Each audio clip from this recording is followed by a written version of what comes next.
नमस्कार दोस्तों, आप सभी का स्वागत है।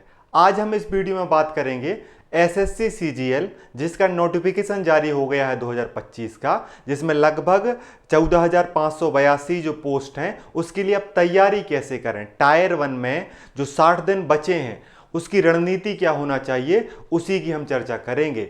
और आपने कोई कोर्स लिया है, आप सेल्फ स्टडी कैसे करें, किन बुकों का ध्यान दें और फ्री कंटेंट को आप कैसे प्राप्त कर सकते हैं, उसी के बारे में हम चर्चा करेंगे। और आपको ये नंबर दिया है, अगर आपको कोई भी समस्या है तो इस नंबर पर कॉल या मैसेज कर सकते हैं। आपकी समस्या का समाधान करने की कोशिश करूंगा जितना मैं सक्षम हूं। आप सभी को पता है एसएससी सीजीएल जो है वो 13 अगस्त से लेकर 30 अगस्त के बीच में होना है। तो जुलाई 13 जून से 13 जुलाई, 13 जुलाई से 13 अगस्त, लगभग 60 दिन आपके पास हैं। एक दो दिन तो ऐसे छुट्टी में, तबीयत खराब होने में, फॉर्म भरने में निकल ही जाते हैं। तो उसकी रणनीति क्या होनी चाहिए वो हम देखेंगे। तो रणनीति के पहले आपको पता होना चाहिए कि क्या पूछा जाएगा। 4 सब्जेक्ट या 4 सेक्शन में पेपर होता है, 1 घंटे का मिलता है समय। क्या क्या होता है उसमें, देखो, रीजनिंग और जनरल इंटेलिजेंस होता है 25 क्वेश्चन 50 मार्क। जनरल अवेयरनेस मतलब सामान्य ज्ञान होता है 50 मार्क्स 25 क्वेश्चन।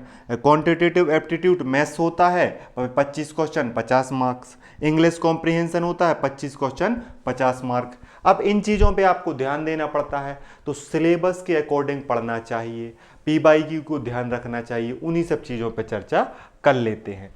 देखिए, आपको पता है कि 100 क्वेश्चन है, 200 अंक हैं और 60 मिनट जो है वो आपको पेपर में मिलेगा। नेगेटिव मार्किंग है, इन चीज़ों को आपको ध्यान रखना। और याद रखिए, ये सिर्फ क्वालिफाइंग है। ये किस नेचर का है, सिर्फ क्वालिफाइंग है, मतलब कि आपको क्वालिफाई करना है तो उसी के हिसाब से रणनीति बनाना पड़ेगा। और ध्यान रखना कि आप 60 दिन पढ़ रहे हैं तो हम इसको 3 फेजों में रखेंगे। लेकिन क्या क्या करना है आपको, पहले आप देखिए, सबसे इंपॉर्टेंट टिप्स है, टाइम के हिसाब से चीजें करना है। 60 दिन बचे हैं तो उसके हिसाब से मैनेजमेंट बनाना है। जितना आप सक्षम है पढ़ने में उतना समय देना है। देखिए, 14 घंटे या 16 घंटे सक्सेस नहीं मिलती है। ईमानदारी से आपका दिमाग कैसी चीज़ें कर रहा है और कितनी हमें ज़रूरत है, एक्स्ट्रा एफर्ट लगाने की ज़रूरत रहती है, लेकिन एकदम से अपने माइंड को, बॉडी को परेशान करने की ज़रूरत नहीं है। हर दिन 6 से 8 घंटे पढ़ोगे तो भी काम बन जाएगा। आपको रेगुलर रहना है, आपको कंटिन्यू पढ़ाई करना है और अपनी वीकनेस को ठीक करना है, प्रैक्टिस करनी है और अपनी गलतियों को सुधारना है। ये ज़्यादा ज़रूरी है, ठीक है। जीके पे फोकस करना। तो देखो, आप जिस भी, अगर किसी टीचर से पढ़ रहे हैं तो उनकी बात को ध्यान रखें, कोई बुक पढ़ रहे हैं तो उस चीज़ को करें, है ना। जैसे मैंने यहाँ पे आगे बताने में लूसेंट का एग्जाम्पल लिया है। आप अगर किसी कोचिंग के जीके की बुक लिए हैं, किसी टीचर से पढ़ रहे हैं, तो एक सोर्स पर रहें और साथ में लगभग 6 महीने का करंट अफेयर पढ़ लें।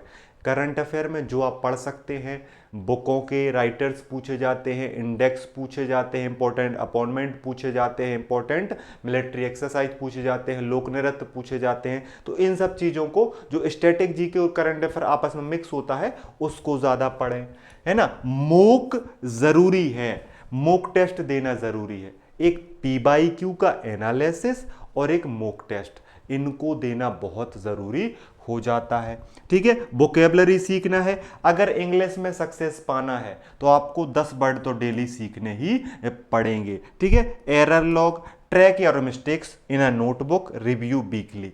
आपको अपनी गलतियों को, मॉक टेस्ट में क्या गलती करी, प्रैक्टिस में क्या गलती करी, है ना, क्या गलत आपसे हो रहा है, अपनी गलतियों को खुद ही नोटबुक में लिखना है और खुद ही उसको सुधारने के लिए काम करना है। जनरली आप क्या नहीं करते हो, यही नहीं करते हो, पढ़ते जाते हो, पढ़ते जाते हो, पढ़ते जाते हो, यही नहीं पता कि सिलेबस कितना कंप्लीट हो गया, यही नहीं पता कि कौन सा सब्जेक्ट क्या पढ़ रहे हैं। अरे जब 25-25 नंबर का सभी 4 सब्जेक्ट से आना है तो चारों पर बराबर ध्यान दिया जाए।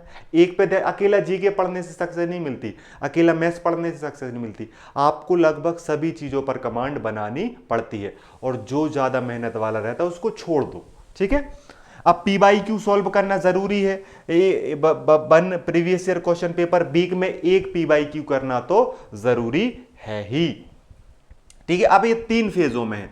शुरू के 20 दिन आप क्या करें, अपने कॉन्सेप्ट को बिल्डिंग करें, अपने सिलेबस को कंप्लीट करें, फिर आप यहाँ पे प्रैक्टिस और मॉक टेस्ट दें सेकंड फेज में, और थर्ड फेज में जो है वो आप फुल लेंथ मॉक टेस्ट दें और फाइनल रिवीजन करें।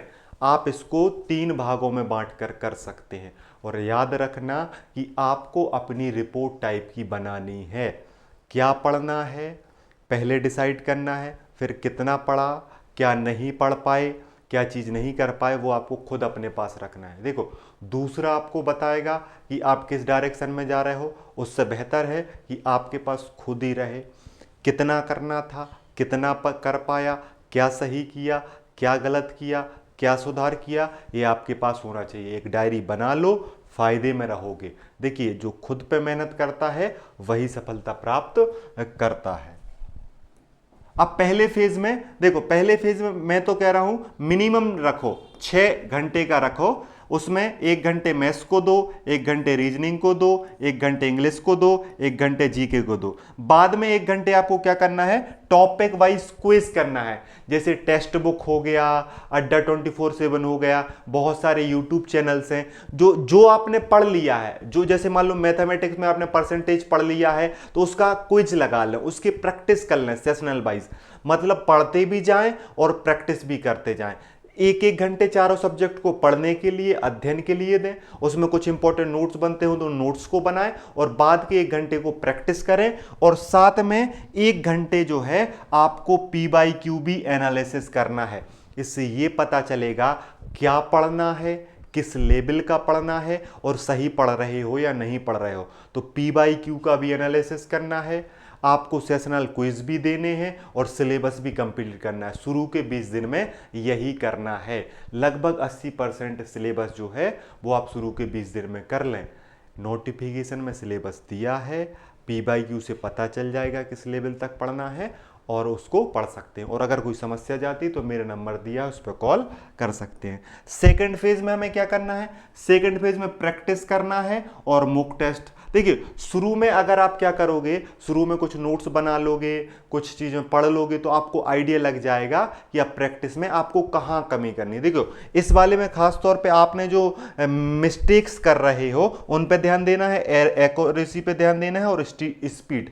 आप कोशिश करें कि सही टाइम पर, मैथ में ये ना हो कि आध घंटे लगा दिया, बाकी 3 के लिए सिर्फ आधा घंटा बचा। सबके लिए 15-15 मिनट ही देने हैं। हाँ, किसी को 18 भी दे सकते हैं, किसी को 12 भी दे सकते हैं। अगर ज़रूरत है तो आपको लगता है कि मैथ्स का सवाल आप कर सकते हो, जीके में आप फंसोगे तो मैथ्स को थोड़ी ज़्यादा समय दे दो, तो वो रणनीति पे भी काम करना है ना।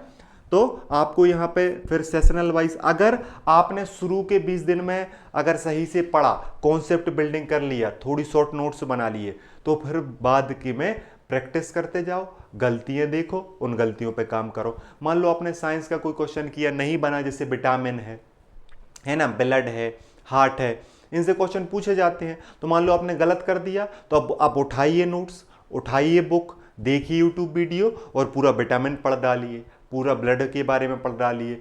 जो क्वेश्चन आपसे नहीं बन रहा और आपको लगता है कि ये P/Q में मैंने बार बार क्वेश्चन देखा कि ब्लड से क्वेश्चन आ रहा है, विटामिन से क्वेश्चन आ रहा है, तो उस पर आपको क्या करना पड़ेगा, फिर से रिवीजन के लिए समय देना पड़ेगा। इसीलिए इसमें क्या करना है, इंप्रूव करना है, रिवीजन को थोड़ी सा समय देना पड़ेगा। और इसी प्रकार फेज 3 में आप क्या कर सकते हो, अब यहाँ पे फुल लेंथ टेस्ट देना। कोशिश करना कि शुरू में आप सेशनल और सब्जेक्ट वाइज प्रैक्टिस करो, लेकिन बाद के जो 20 दिन हैं उसमें लगभग फुल लेंथ टेस्ट, जो मॉक टेस्ट लगाओ, शुरू करो, 60 मिनट लगाओ और 100 के 100 क्वेश्चन करो, और फिर चेक करो कि गलती कहाँ हो रही है। मैथ्स में गलती हो रही है, इंग्लिश में गलती हो रही है, रीजनिंग में गलती हो रही है, या जीके नहीं बन रहा है। तो लगभग फुल लेंथ टेस्ट शुरू में नहीं लगाने हैं, शुरू में एनालिसिस करना है। देखो, एक दिन एनालिसिस P/Q का इंग्लिश का कर लिया, एक दिन जीके का कर लिया, एक दिन मैथ्स का कर लिया, एक दिन जो चीज़ और बच रही है उसका कर लिया, और फिर ऐसे इसी सर्कल में करते गए। 4 दिन में 4 सब्जेक्ट का P/Q एनालिसिस हो जाएगा शुरू के 20 दिन में। लेकिन आखिरी के 20 दिन में फुल लेंथ टेस्ट लगाना है। कोई टेस्ट सीरीज ले सकते हो, किसी यूट्यूब को फॉलो कर सकते हो, और या फिर जो आपके पास पहले से क्वेश्चन बना के रखे हैं उनकी भी प्रैक्टिस कर सकते हो। तो ये सारी चीज़ें आपको करनी है। अगर आपको ये पीडीएफ भी चाहिए है तो ये दे दी जाएगी। अब यहाँ पे देखिए कुछ चीज़ें जो आपको है वो ध्यान रखनी पड़ेंगी कि आपके लिए जो है पी बाई क्यू और सिलेबस एक बार अच्छे से देखना पड़ेगा। अगर आपको अपनी तैयारी को सही दिशा में और सफलता की दिशा में ले जाना है तो पी बाई क्यू का अच्छे से एनालिसिस करना पड़ेगा कि मैथ्स में कैसे क्वेश्चन पूछे जाते हैं। देखिए सिलेबस में जो लिखा है, पी बाई क्यू में जो पूछा गया है, वो तो पढ़ना ही पढ़ना है। इसीलिए ये दोनों चीज़ें ज़रूरी हैं। आप समझ लो कि ये दो चीज़ें हैं, जैसे दिन और रात होता है ना, है ना, सुबह और शाम वाली जो चीज़ रहती ना, कि सुबह और शाम जब आप पूरी चीज़ देखोगे तब उस पूरे सर्कल को कंप्लीट करोगे, तब आप कह पाओगे कि कुछ चीज़ें बदल रही हैं, सुबह में कैसा रहता है, शाम में कैसा रहता है। ऐसे पी बाई क्यू और जो सिलेबस है उसका भी आपको ध्यान रखना है।